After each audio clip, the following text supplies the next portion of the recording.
Welcome to The Business That Pays with Adam Tolliver from Artisan Financial Strategies, where we mind the business that pays you. In this podcast, we empower successful families and business owners to make informed decisions about their finances through courageous conversations. Through his expertise as a practicing investment advisor representative with Eagle Strategies, LLC, a registered investment advisor, Adam teaches you how to create a wealth ecosystem by combining a practical technical framework with your personal, family, and community values. Join us for this journey where Adam normalizes sustainable wealth building and gives you the keys to make courageous, proactive financial decisions. This is the third in a four-part series of Adam Tolliver's Business That Pays podcast. Adam has been delving into his financial philosophy, and after discussing money and its relationship to time, and money and function, this time he tackles compounding interest. I'm Patrice Sikora. Now, Adam, you say this pillar of your philosophy is about understanding the most powerful concept of investing. Would you explain that, please? Yes, absolutely. So our third pillar is about getting in the market and staying in the market. And the reason we want to do that is because of the miracle of compounding interest. The miracle. All right, tell me more. So when we're looking to start investing, a lot of times you'll go out there and you'll start to do a little research. Maybe you're Googling some things, reading some books. And the reality is it's very easy to be overwhelmed by the amount of information that exists for you to start to consume. And you may not know where to start. And oftentimes it either leads to you being paralyzed into inaction or into people being overly active and trying to do what I and many in my position as professionals would say is just trying to do a little bit too much. In reality, what most people need to focus on is just starting to save and invest at an early age and being consistent in their contributions over time. And that's what today is about. And the primary reason that we want to do that is because of the power of compounding interest. All right, so start investing early, you contribute consistently, and stay committed. It sounds kind of dull. Absolutely. And quite frankly, in this case, boring is good. Mm-hmm. Keep it simple. A lot of the time, again, if you're overcomplicating things, what tends to happen is people want to try to beat the market. They want to try to time the highs and the lows, and the market's going to fluctuate over time. If you start investing and you are looking at a long-term horizon. So here we go, talking about time again, right? And we've talked about how important time is in the context of your finances and understanding how your money works relative to time. If you set out on a long journey, knowing that you're going to be in the market for a long time, you also know that along the way, there are going to be some highs and some lows. Mm-hmm. Part of what we have to do strategically is to protect ourselves from the emotions we experience when the market goes through its highs and lows. And unfortunately, where we tend to mess up, and when I say we, I mean humans, professionals, it doesn't matter, if you're a novice or a layperson who doesn't do this for a living or a professional, we're all susceptible to the same types of biases. And what tends to happen is if we want to try to time the market or beat the market, we're gonna be anticipatory and we're gonna end up missing market rallies. And one thing that tends to happen when you miss market rallies is you're missing, and when I say a market rally, I mean a day, a week, or a couple days where the market is doing really well and you haven't jumped back in the market yet because you jumped out the last time it was doing poorly. So when you're doing that sort of what's the game, double dutch, you're trying to jump in, every now and then you're going to jump in at the wrong time. Oh yeah, and that hurts. Exactly. So you're trying to jump in and jump out, and along the way you end up actually being pretty inefficient in your investing as far as what price you're buying at and what price you're selling at. And so if we can just go into the market with the mindset of understanding that this is a long-term commitment and we're going to get in and stay in for as long as possible. Are you saying you should get in early, invest, and then forget about what you've put in? Not necessarily forget, but Again, in the context of a full financial plan, and this goes back to the importance of the first couple of pillars. Hmm. If we understand our money relative to time and we understand our money relative to function, the money that we put in our investment accounts, by definition, is not meant for immediate access. So we've already put this mentally in a long term bucket, right? This is money that we don't need next week, next month, and in most cases, even next year. So while we understand that there's going to be some fluctuations in it, unless those fluctuations have no logical explanation, like an example might be if the entire market overall is doing well, but my account is doing poorly. If your financial advisor can't explain that, then that might be a problem. Like what happened? Why is the market up 8% and my account is down 7%? What went Yeah, wrong? that's a big red flag You right know there. what I mean? But generally speaking, because it's a long-term investment, we're not super hyper focused on what it's doing in the day to day. And honestly, that's where our emotions get the best of us if we are watching it like a hawk. Quite frankly, if you, the best example of this, if you could see a billboard outside your house every morning about what the home value was fluctuating day to day, you stress yourself out. Oh, yeah. It's not necessary. And so we want to take a similar approach to our portfolio when we're investing. Understand when do we need this money, and you can track it at some key benchmarks. Of course, you check in quarterly, check in annually, but overall, we do want to more or less set it, forget it, do our normal contributions, go about our day and our life, make sure that we've got our assets set up in other places for our short term and our midterm when we do need access for money. But Hmm. overall, if the goal is long term investing, we don't want to stress ourselves out about the day to day fluctuations in our investment accounts.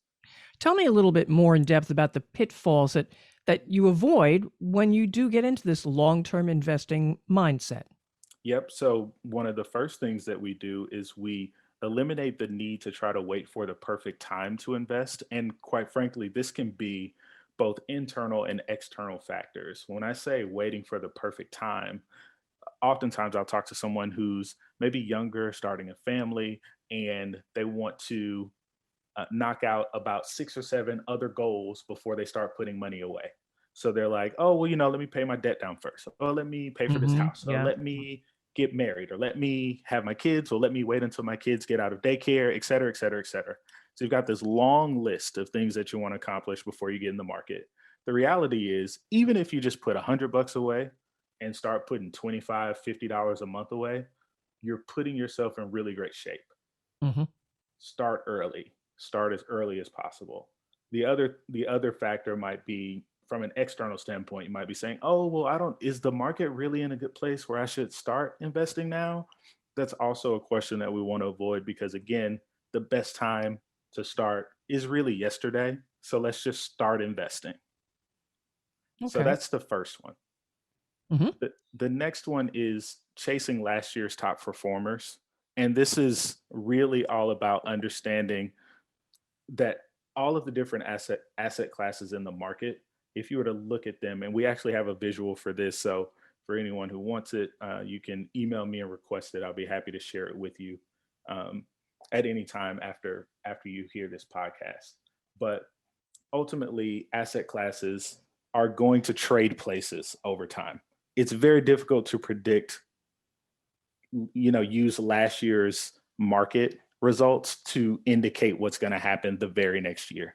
And you can see this happen over time where people are thinking, oh, well, last year XYZ happened. I think I'm going to put a lot of money in these Right. asset classes. Or 2 years ago, this happened. And so, really, if we are just sticking to a long term, consistent investment strategy, and for most people, that means focusing on asset allocation and objectives. So, if we've got an investment objective of, say, long term growth, or maybe we are being a little bit more conservative and we don't want to go aggressive growth, we want to do growth with income. So, we want to generate some income from our portfolio. We're much more focused on how the assets are allocated, what percentage of my portfolio is invested in large cap stocks, or what percentage of my investments are uh, in fixed income, then that's going to be more important than trying to chase the returns of yesteryear, Mhm. trying to get the maximum return. In the long run, what you want is sort of a smooth, consistent, and efficient risk model to get to the type of returns that you want long term. Now, your third point here, goodness knows we've had enough practice in this the last few years, but tell me about panicking during times of market volatility. This is the big one. this is this is the one that, again, uh, human beings are susceptible to. You know what I mean? Where people are like, okay, what is this Corona thing? I have no idea. I think I'm going to take all of my money out of the market for now until things cool off. And it's an understandable, just mentally, it's like, okay, that's the bulk of my money and it's going haywire. I don't know how bad this is going to be. In times of uncertainty, people flee to security. And Mhm. even though we know that we won't grow a lot of money in cash, people feel safe in cash. So they'll take their money out. There are also another, this is another one where I've got an example or illustration that I can show people. So difficult to explain over podcasts. But when you are jumping in and out of the market based on these large events, and then you want to go back later when it feels safe, you miss out on a lot of growth in the meantime, even if it means that you're going to get a dip along the way. It's Mhm. very difficult to time exactly when to jump back in. So you're much better off staying in the market, staying true, continue to invest, and protecting yourself again in your additional planning with assets that are not correlated to the market, that are outside of it for your short term and your midterm, so that you don't have to feel so panicked when these times come, because they will come. That's just part of the ride.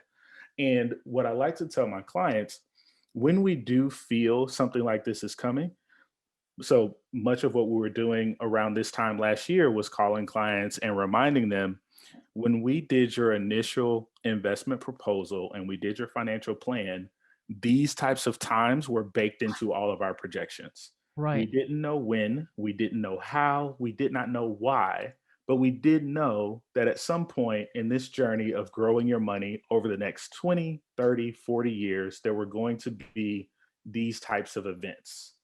And so all of that has already been calculated into it. Part of our job is to regulate our own behavior when it does happen, so that we don't rock the boat and completely deviate from the plan.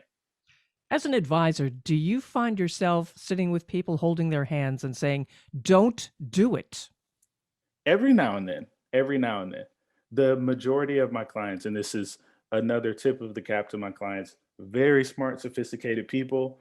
We all have our emotions, but they're pretty easy to reason with. Of course, they all have questions, as they rightfully Huh. should, but they do a good job of remembering what we talked about in the beginning, and then just need to be talked through. Is this, a lot of them really do want to know, like, hey, in the context of everything that's going on and what I'm seeing with my account, is this normal? Is this what everyone's account is? You know what I mean? So Right. they do a pretty good job of contextualizing that way. And fortunately, it's not that often where you run into someone who's just like, I got to get out of here and it's a fire sale. Yeah. With all that taken into account here, now talk to me about the power of time and being on your side with compounding. Yes. So as I continue to talk about through this series, I've, you know, understanding your money relative to time was our first pillar. And Right. as you can see, I continue to bring it up as we talk about every other pillar because that context is really difficult to escape.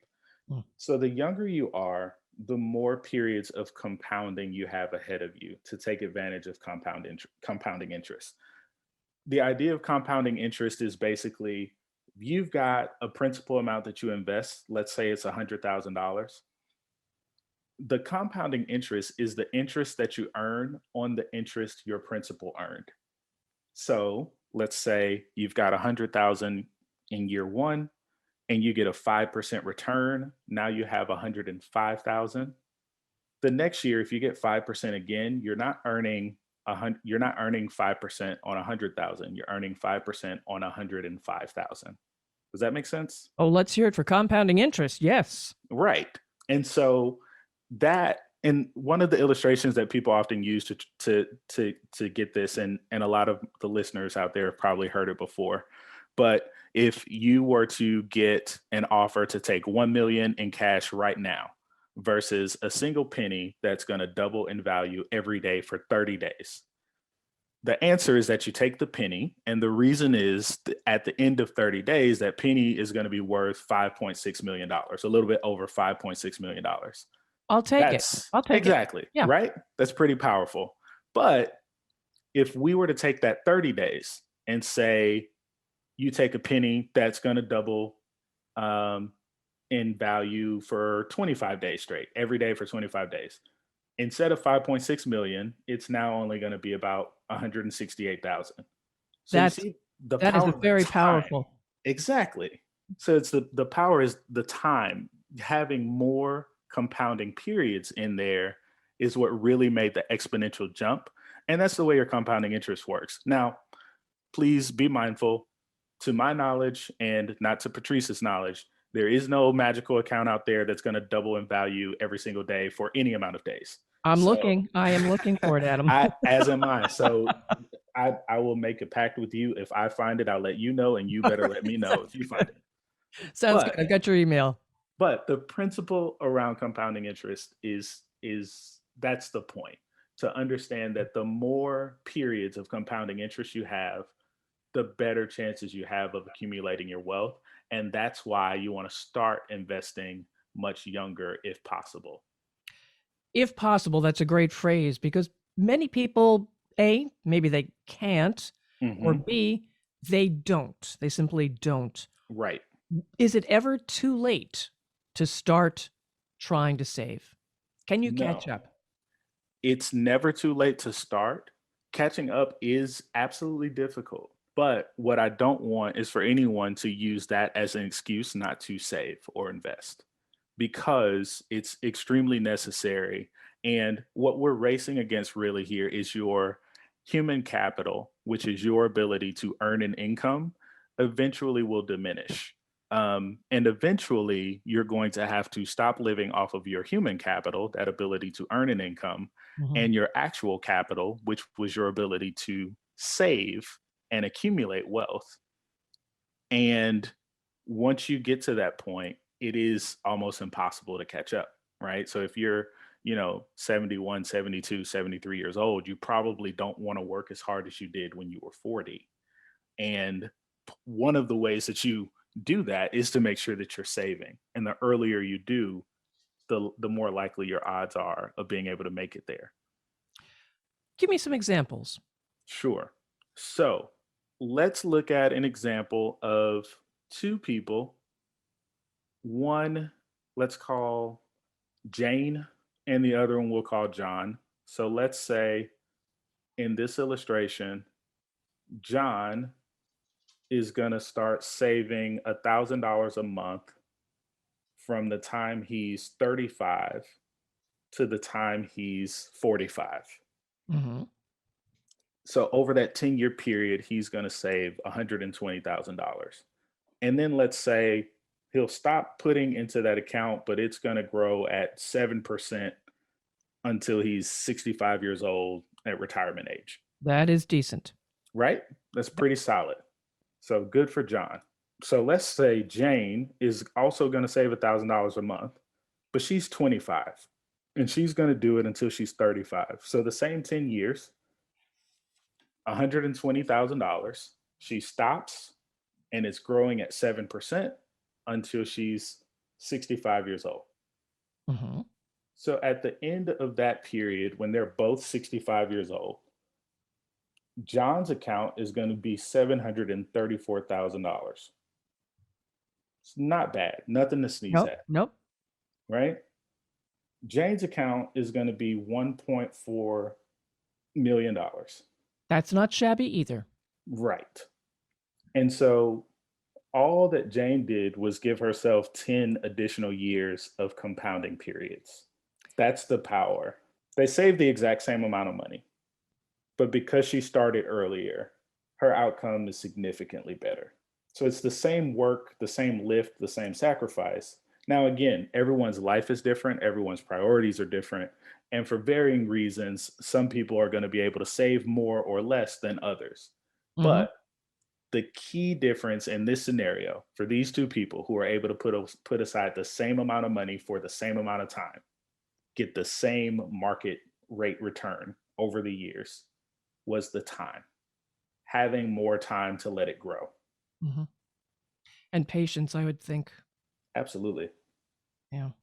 Are there any calculators out there that people could go to and say, well, if I do this, then I'll get this. If I do this, this might give them a little more incentive to say, wow, I should be doing that.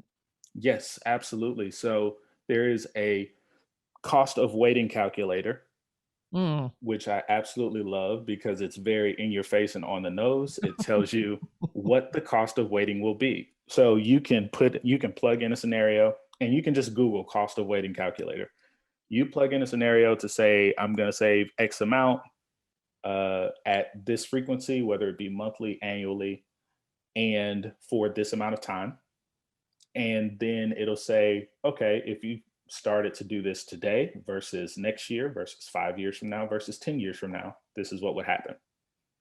So that's a great way to show you in really clear terms. The math doesn't play with you. It's pretty straightforward. This is the difference between starting your $100 a month, your $200 a month today versus starting at 5 years from now, 10 years from now, et cetera. Mm-hmm. The other is just a compound interest calculator, which you can also look up. And that one you can really play with the time and the interest rate just to see what difference it makes over time. A great app for this, which is going to get some free pub from me, which is also fine because they're free. But it's Easy Calculator. EZ calculator. Yes, ma'am. Easy Calculators, at calculators with an S. Okay. I'm a big fan of that one, and I actually will break it out and use it in a client meeting if I need to do some quick math from time to time, just to bring some context. But it is great when you're trying to figure some things out, and it's got all types of cool calculators on there. All right. Is there anything we haven't mentioned here that you want to make sure that we do, Adam?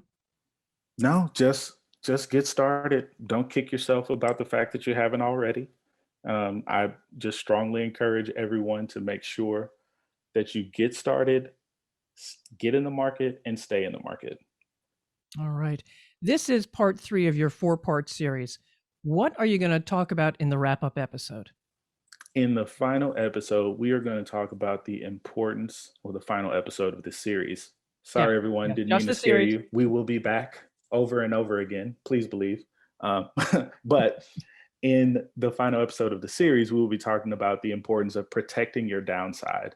And that's the importance of risk management in your overall financial plan.